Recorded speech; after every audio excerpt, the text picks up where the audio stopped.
beauty and grandeur of this ancient landscape is unique and quite wonderful.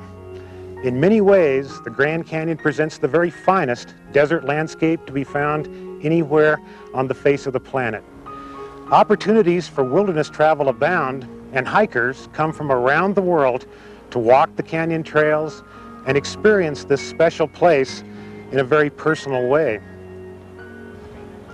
Unfortunately, far too many people arrive at the park unaware that hiking the Grand Canyon is entirely different than hiking anywhere else, and that the world of the Inner Canyon can present a harsh, dangerous, unforgiving environment. For a safe, successful canyon hike, you need to know how to take care of yourself as well as how to take care of the canyon. So let's review what you need to know before starting down canyon trails.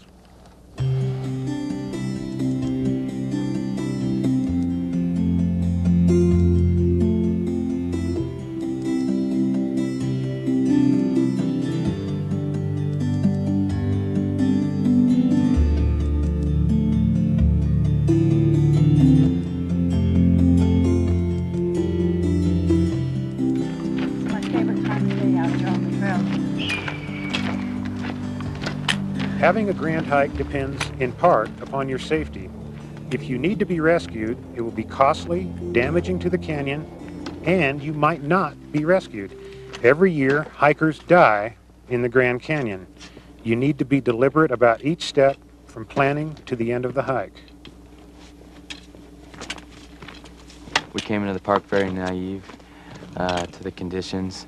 We start off in the morning, it was probably 65 degrees. I had a pair of shorts and a shirt on and was chilly at that point. And basically just went walking down a trail, and next thing you know, we'd probably walk 4 or 5 miles and not thought anything of it. Walking down the canyon takes very little energy or exercise. And next thing you knew, we were dealing with dehydration and 115 degrees versus 65 degrees. And once dehydration set in, then there was nothing left. And basically we were stranded at that point. In the midst of dealing with the dehydration and trying to get to water or replenish myself, basically took some risk that I probably wouldn't usually have taken. So actually descended from where I was and actually successfully kind of rock climbed for a while before, you know, got the one that got the better of me. Fell about 40 feet down a cliff. The injuries I sustained, had 7 broken bones, 2 of which were spinal, collapsed lungs. And from what I understand, when they actually got to me and hooked me up to an IV and everything, they say my temperature was 104 at that point. So I was close to the point of burning up.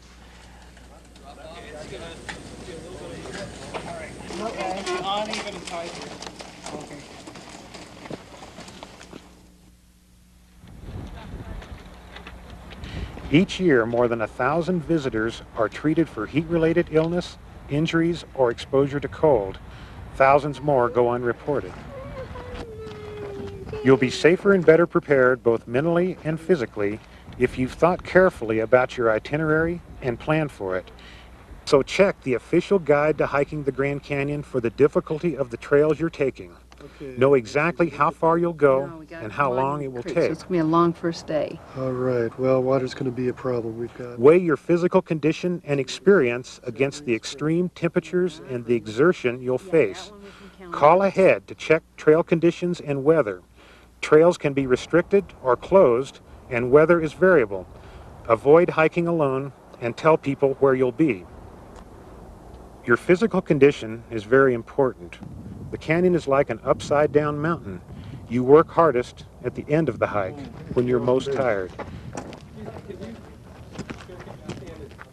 It takes twice as long to hike up as down.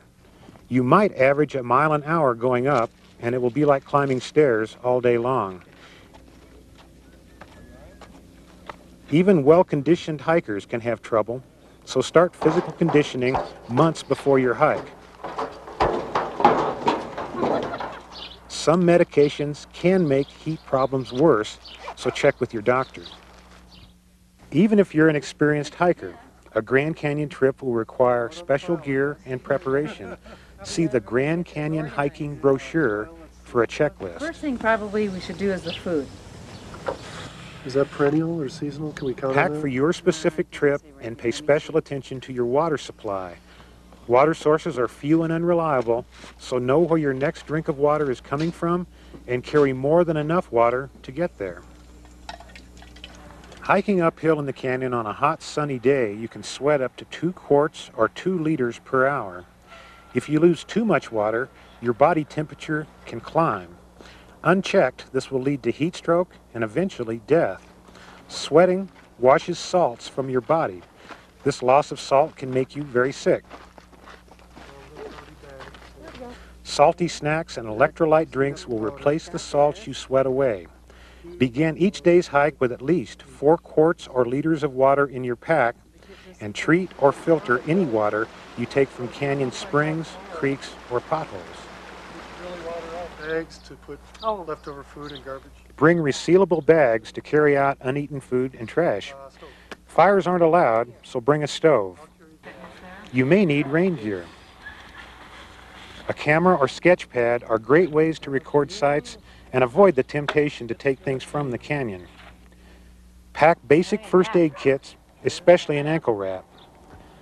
For emergencies, carry a whistle and a signal mirror. Bring a flashlight, even if you're just on a day hike. If you return late, you may need it. It's possible to get lost, so don't leave without a map and compass. And remember, your whole hike rides on your boots. When you hike steep terrain, even with perfect boots, your feet can blister, so bring moleskin and use it before blisters form. And don't forget a hat that really shades you. During winter, spring, and fall, it might snow, so check conditions with rangers and be prepared for all types of weather. Be sure to pack gaiters and instep crampons. If the canyon rim is cold or snowy, you can get into real trouble if you're not prepared. You'll avoid problems by slowing down and by staying energized. Remember, you're on vacation. It's almost done? Just about. Reserve a campsite on the rim of the canyon for the day before the hike, so you'll have time to check on the weather and the trail, to find out about trail restrictions or closures, and to rest up. This is a great time to double-check critical items like prescription medicines and to take care of details.